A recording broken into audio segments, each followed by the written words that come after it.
تھوڑی چیز جو کفایت کر سکے اس سے بہتر ہے جو کثرت سے ہو لیکن خلل کر دے۔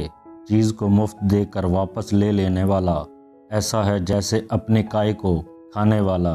اگر میں ان چیزوں کا علم رکھتا جو انسان کی پہنچ سے بالا تر ہیں تو میں اپنے لیے بہت کچھ حاصل کر لیتا۔ احوال پرسی کرنا اور اظہار غمخواری نہ کرنا دلیل نفاق ہے۔ جو شخص سلام میں پہلے بات کرے اس کو جواب مت دو جب تک وہ منہ سے پہلے سلام نہ کرے۔ سلام میں سبقت کرنے والے کو 90 اور جواب دینے والے کو 10 نیکیاں ملتی ہیں۔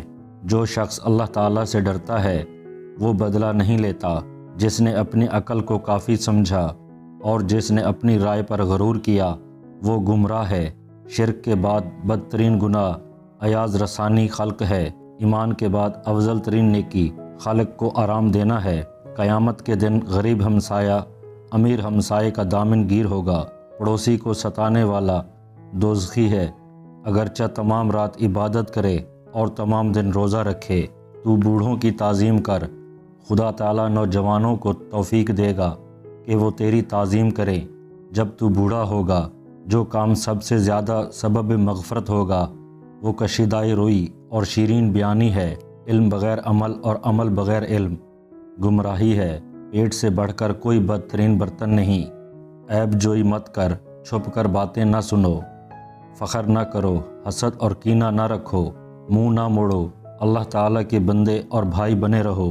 مومن کا چہرہ حشاش بشاش رہتا ہے اور دل غمگین۔ اپنے آپ کو تمنا سے بچا کہ وہ بے وقوفوں کی وادی ہے۔ دنیا کی محبت سب گناہوں کی جڑ ہے۔ ایک مسلمان کے دوسرے مسلمان پر 5 حق ہیں۔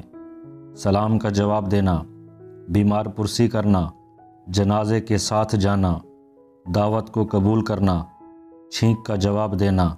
مجھے اپنی امت پر زیادہ خوف منافق اور زبان درازی کا ہے۔